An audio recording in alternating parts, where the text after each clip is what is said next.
तो आज एक मेरे पास ये डेल का बहुत पुराना मॉडल में आया हुआ है लैपटॉप। इसमें मैं आपको चार्जर डालता हूँ, दिखाता हूँ कि क्या मेरा इसमें प्रॉब्लम है। इसमें है कि बीपिंग है, जैसे ये मेरा ऑन वगैरह डिस्प्ले वगैरह सारा आएगा, लेकिन इस तरह का बीपिंग मेरा ये आएगा। मेरा विंडो वगैरह सारा इसमें खुलेगा और एम्पियर भी आप मेरा देख सकते हैं 8-9 के समथिंग ये मेरा जा रहा है। लेकिन इस पर मेरा सारा कुछ ओपन हो रहा है, लेकिन ये मेरा बीपिंग है, जबकि इस तरह का बीप देना नहीं चाहिए था, बट ये मेरा कंटिन्यूअस ही बीप दे रहा है।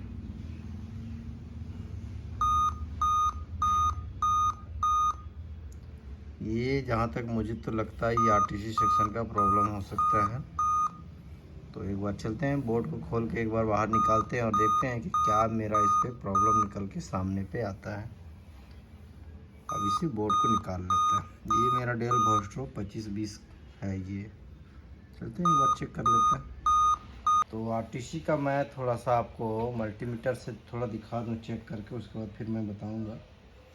इसका इस वाले सेक्शन में मेरा कोई सप्लाई नहीं है, और इस पर तो बिल्कुल ही नहीं। ये जब ऑन होगा तभी सप्लाई है। और इसका यहाँ पे रेजिस्टेंस का मेरा तो 3.3 वोल्ट का सप्लाई है, लेकिन मुझे यहाँ आउट नहीं हो रहा है, जबकि यहाँ पे आउट होना चाहिए। मैं थोड़ा सा डायग्राम में भी बता दूंगा इस वीडियो में आरटीसी सेक्शन में कहाँ पे प्रॉब्लम करता है इसमें। तो ये Q6001, इसका आउटसाइड में मेरा सप्लाई नहीं है। तो मेरा जो प्रॉब्लम करता है, कभी कभी ये डायोड ख़राब हो जाएगा, चाहे ये रेजिस्टेंस, ये दोनों में से कोई एक मेरा ख़राब होगा। उसके वजह से इधर सप्लाई, ये एक साइड का पिन ग्राउंड रहता है, एक साइड का 3.3 वोल्ट का सप्लाई रहता है। तो वो ये क्या है R6007। तो दोनों को मैं डायग्राम में आपको दिखाता हूँ कि क्या मेरा इस पर बन रहा है, क्या नहीं बन रहा है। इसी की वजह से मेरा बीपिंग का प्रॉब्लम देता है। जो मेरा अभी बीप दे रहा है उसके अकॉर्डिंग, क्योंकि बीपिंग का कोड तो 8 तक जाएगा। ये आपका बीपिंग का कोड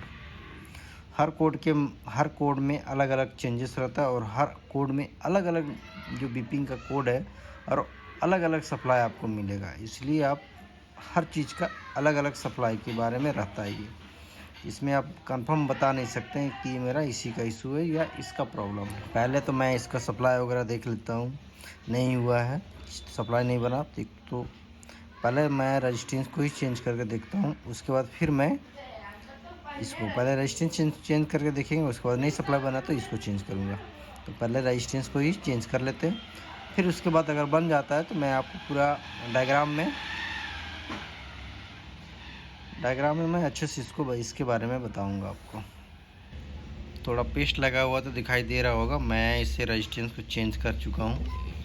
अब मैं सप्लाई में थोड़ा सा आपको दिखाता हूँ कि मेरा क्या इस पर सप्लाई मेरा बन रहा है, कि मेरा बन रहा है कि नहीं बन रहा है, ये भी पता चलेगा।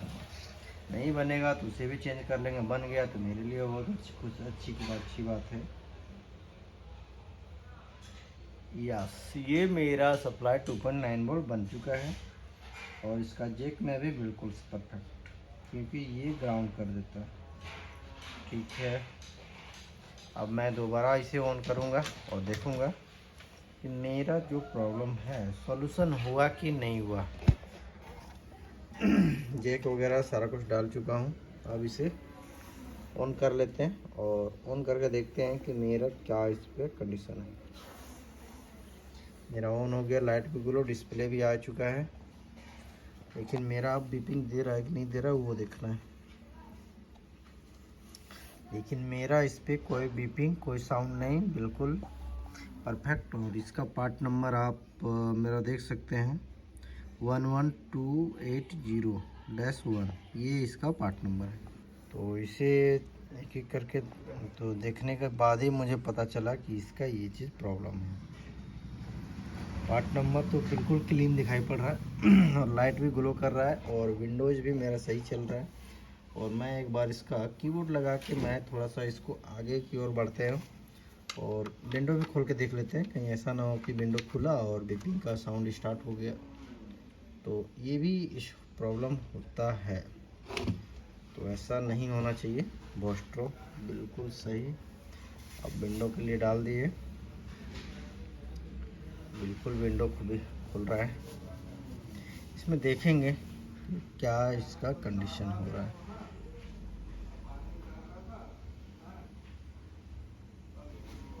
ये मेरा विंडो भी खुल गया, लेकिन अब फिर भी अभी तक कोई बीप नहीं, कोई साउंड नहीं। इसका मतलब ये हो गया कि ये मेरा बन चुका है। मैं आपको डायग्राम में बताता हूँ कि मेरा डायग्राम में कैसे प्रॉब्लम करता है ये।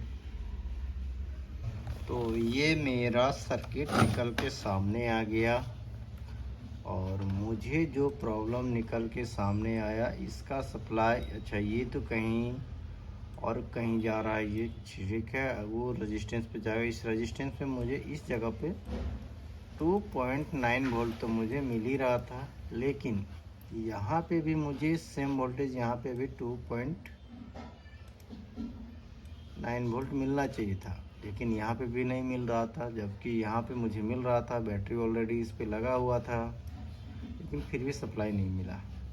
तो ये जब काम नहीं करता है, तो इसके साथ में जो मैंने रेजिस्टेंस जो चेंज किया, तो मेरा जो इस पे जो प्रॉब्लम है, इसका कनेक्शन सीधे यहाँ पे ग्राउंड हो जाता है, तो जाके मुझे ये जो सप्लाई है ये मुझे नहीं मिला, जबकि इसका कनेक्शन मुझे मिलना चाहिए था सप्लाई।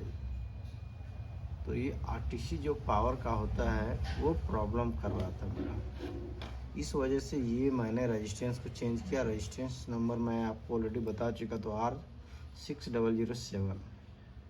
तो इसका मेरा प्रॉब्लम, जबकि नहीं होता तो लास्ट में मैं इसे चेंज करता, इसे चेंज करके देखने खोज रहा था, बट ये मेरा बिल्कुल सही था, तो इसमें चेंज करने की कोई ज़रूरत ही नहीं, क्योंकि ये डायरेक्ट आप इसका ग्राउंड को सिग्नल कर देता है, सीधे पीसीएस में इंफॉर्मेशन मिल जाएगा, तब जाके ये ओपन होगा,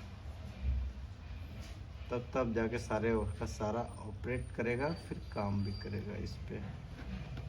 तो प्रॉब्लम, छोटा सा प्रॉब्लम रहता है, जब कभी समझ में नहीं आता है तो बहुत बड़ा प्रॉब्लम लगता है, लेकिन समझने का फेर है और कुछ भी नहीं।